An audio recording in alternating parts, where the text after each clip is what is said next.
BNP কখনো তাদের দলীয় সিদ্ধান্তের আকারে ভারতীয় পণ্য বর্জন করেনি।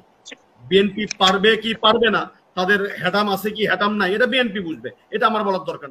ভারত যদি ভোটাধিকার আমি বাদ দেন এগুলো সবকিছু, তিনটি নির্বাচন 2014 সনে সিনহা ভাই জানেন না যে সুজাতা সেন বাংলাদেশে এসে কি নাটক করেছেন? বিএনপি নাটক করবে কোথায়? বিএনপির নাটক করার সুযোগই নাই। রাস্তা সবকিছু ব্যবহার করে আপনি 7 সিস্টারে পণ্য নিয়ে যাচ্ছেন, কোনো অসুবিধা আমার নাই, আমার এটা নিয়ে কোনো কষ্টবোধ নাই। কিন্তু আপনি নেপালকে আমার পণ্য ট্রাক দিয়ে মাত্র 7 কিলোমিটার 8 কিলোমিটার 12 কিলোমিটার রাস্তা আপনি কেন আমরা যেতে পারি না? আমি ভারতকে দোষ দিচ্ছি না, আমরা কেন যেতে পারি? একমত যে বঙ্গবন্ধুকেও হত্যা করা হয়েছে, জিয়াউর রহমানকে হত্যা করা হয়েছে, একজনকে শহীদ বলবো আর একজনকে শহীদ বলবো না কেন? প্রশ্নটি হলো আওয়ামী লীগকে বঙ্গবন্ধুকে শহীদ বলতে বারণ কে করেছে? বিএনপির কোন নেতা বা দেশবাসীর কেউ বঙ্গবন্ধুকে শহীদ বলতে বারণ করেছে এরকম তথ্য অন্তত আমার কাছে নেই। সিনহা ভাই আজ থেকে বলতে পারেন শহীদ বঙ্গবন্ধু শেখ মুজিবুর রহমান, বললে অসুবিধা কোথায়? কোনো অসুবিধা তো নাই। তাহলে ইতিহাস বিকৃত করার দায় কেন উনি বিএনপির উপর চাপাবেন? যদিও এই কথার জবাব দেওয়ার যোগ্য ব্যক্তি আমি নই, কিন্তু যেহেতু উনি আমার নামটা উল্লেখ করেছেন সেই জন্য আমি এই প্রশ্নটা জবাবটা দিলাম যে আজ থেকে সিনহা ভাই প্রত্যেকটি টক শোতে শহীদ বঙ্গবন্ধু শেখ মুজিবুর রহমান বলবেন, আমরা এটাকে সাধুবাদ জানাবো। কারণ বিএনপি তার নেতাকে শহীদ বলবেন, বলতে পারেন। আওয়ামী লীগ তার নেতাকে বঙ্গবন্ধু বলেন, জাতির পিতা বলেন, তারপরে শহীদ বললে অসুবিধার কোথায়? অসুবিধা তো নাই। এই ইতিহাস তো আওয়ামী লীগ রচনা করতেই পারে, কোনো অসুবিধা নেই সিনহা ভাই, এটা আপনাকে আমি সেলুট জানাই। দয়া করে ইতিহাস নতুন করে বিকৃত করার দরকার নেই, এটা গেল প্রথম কথা। 2 নম্বর আরেকটা কথা উনি অভিযোগ করেছেন, আমি কিন্তু আগেই বলছি বিএনপির প্রশ্নের জবাব দেওয়ার ব্যক্তি আমি নই, কিন্তু যেহেতু কিছু কি বল মিস ইনফরমেশন সিনহা ভাই আজকে দিয়েছেন জাতিকে, সেটা বলি। উনি সাইফুর রহমানকে, মরহুম সাইফুর রহমানকে উনি দোষারোপ করেছেন আদমজি জুট মিল বন্ধ করার জন্য। হ্যাঁ, আদমজি জুট মিল বন্ধ করার জন্য যে অভিযুক্ত করেন উনি করতেই পারেন, কিন্তু বাস্তবতা হলো 2022-এর জুলাই মাসে এই সরকার, 2020-এর জুলাই মাসে এই সরকার খুলনাতে একসাথে 25টি পাটকল বন্ধ করে দিলেন। 25টি পাটকল। আমার লেখা ছিল কালের কণ্ঠে, পাটের দেশে পাটকল বন্ধ। আমি আজকে দেখছিলাম বসে বসে, পাটের দেশে পাটকল বন্ধ, কালের কণ্ঠে প্রকাশ হয়েছে। একটি কথা উনি বললেন না, উনি একচেটিয়া বলে গেলেন। আমরা তো আমাদের কাছ থেকে মানুষ, সিনহা ভাইও রাজনীতি করেন না, আমিও রাজনীতি করি না, ফরাদ ভাইও করেন না, ওই অর্থে আমাদের কাছ থেকে মানুষ সত্য তথ্যটা যায়। বিএনপির সমালোচনা করবো অন্ধের মতো, আবার আওয়ামী লীগের সমালোচনা করবো অন্ধের মতো, কোনোটাই জাতি আমাদের কাছে গ্রহণ করে না। এটা অন্তত আমরা চাই না। 25টা পাটকল আওয়ামী লীগ বন্ধ করেছে তার রাষ্ট্রীয় ক্ষমতায় 2022 সনের জুলাই মাসে খুলনাতে, এবং 25,000 কর্মচারী এবং কর্মকর্তা চাকরি হারিয়ে বেকার জীবন যাপন করছেন। এটি হলো তথ্য, আমার কাছে ব্ল্যাক অ্যান্ড হোয়াইট, আমার লিখিত লেখা আছে, প্রত্যেক জাতীয় পত্রিকায় ছাপানো হয়েছে। এটি হলো একটা বিষয়।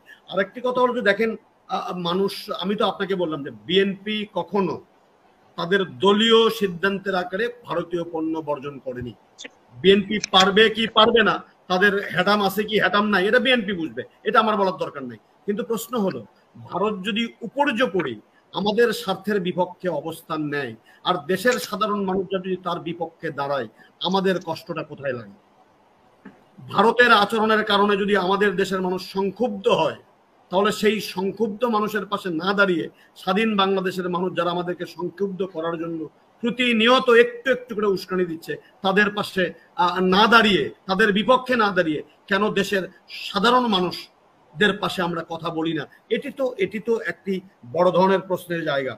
দেখেন আমাদের স্বার্থ ক্ষুণ্ণ হয়, ভারত যদি ভোটাধিকার আমি বাদ দেন এগুলো সবকিছু, 3টি নির্বাচন 2014 সনে সিনহা ভাই জানেন না যে সুজাতা সেন বাংলাদেশে এসে কি নাটক করেছেন? বিএনপি নাটক করবে কোথায়? বিএনপির নাটক করার সুযোগই নাই। তার নায়ক, তার নায়িকা, তার পার্শ্ব চরিত্র সবাই তো জেলখানায়, নাটক করবে কোথায়? নাটক করার কি সুযোগ আছে বিএনপির? কিন্তু যে সুজাতা সিং ভারতে বাংলাদেশে এসে নাটক করলেন, গল্ফ মাঠে গেলেন, এরশাদ গল্ফ খেলতেছেন, তাকে অসুস্থ বানানো হলো যে আমার ফরাদ ভাই আরো ভালো বলতে পারবেন, গল্ফ খেলতেছে, উনি বললেন যে আমি আমার নমিনেশন প্রত্যাহার করেছি। আমার নমিনেশন থাকে কি করে? এগুলা তো আমাদেরকে, এগুলোও তো ইতিহাস, এগুলো বলতে হবে। আপনি ব্যাংকিং সেক্টরের কথা বলছেন, আমি ব্যাংকিং সেক্টর, কুড়িগ্রামে এরশাদ নমিনেশন জমা দিয়েছিল, উইথড্র করালো রংপুর থেকে। জি, এগুলো এগুলো আমার সেনা ভাই জানেন, এগুলো হলো ইতিহাস। তারপরে একটা কথা দেখেন, আমার ভারতকে, আমি তো একটা কথাই বলি, ভারত বিরোধিতা আমি করতে চাই না, কখনোই করতে চাই না। কিন্তু আমাকে বলেন তো, ভুটান থেকে কেন জল বিদ্যুৎ আসে না আমার দেশে? কে দায়ী? কেন এই 12 কিলোমিটার 13 কিলোমিটার সীমান্তে আমার জল বিদ্যুৎ বাংলাদেশে আসে না? আমার আদানির বিদ্যুৎ কিনতে হয় কয়েক গুণ বেশি দামে। কেন? আমার নেপালে কেন করিডোর আমি পাই না? আমি নেপালের সাথে ব্যবসা করব। আপনি আমার দেশের সড়ক রাস্তা সবকিছু ব্যবহার করে আপনি 7 সিস্টারে পণ্য নিয়ে যাচ্ছেন, কোনো অসুবিধা আমার নাই, আমার এটা নিয়ে কোনো কষ্টবোধ নাই। কিন্তু আপনি নেপালকে আমার পণ্য ট্রাক দিয়ে মাত্র 7 কিলোমিটার 8 কিলোমিটার 12 কিলোমিটার রাস্তা আপনি কেন আমরা যেতে পারি না? আমি ভারতকে দোষ দিচ্ছি না, আমরা কেন যেতে পারি না সিনহা ভাই? এটা নিয়ে তো আমাকে জাতিকে বলতে হবে, কথা বলতে হবে। বাংলাদেশের টিভি চ্যানেলগুলো পশ্চিমবঙ্গে দেখায় না কেন? এগুলা তারপরে দেখেন সিনহা ভাই, সেটি হলো দেখেন এগুলা দুঃখ। আপনি বলছেন যে শিল্প করতে হবে, কি করে শিল্প করবেন আপনি? বিদ্যুতের দাম বেশি, গত 15 বছরে 14 বার বিদ্যুতের দাম বাড়িয়েছেন ভোক্তা পর্যায়ে, আপনি শিল্প করবেন কি করে? শিল্প করবেন আপনি ডিজেলের দাম বাড়ালেন 50 ভাগ, গরিব মানুষের ডিজেল। আপনি পেট্রোলের দাম বাড়ালেন 50 ভাগ গড়ে, আপনি দাম কমালেন 1 টাকা 2 টাকা 75 পয়সা, আপনি কি করে শিল্প হবে? আর আপনি একটা কথা বলছেন ভারতের প্রতি আমাদের গার্মেন্টস নির্ভরশীল, নো, একদমই নয়। দায়িত্ব নিয়ে বলছি, আমাদের গার্মেন্টস এর অধিকাংশ ইকুইপমেন্ট আসে চায়না থেকে। ভারত থেকে নামমাত্র তুলে আসে, ভারত থেকে নামমাত্র গার্মেন্টস পণ্য আমাদের দেশে আছে।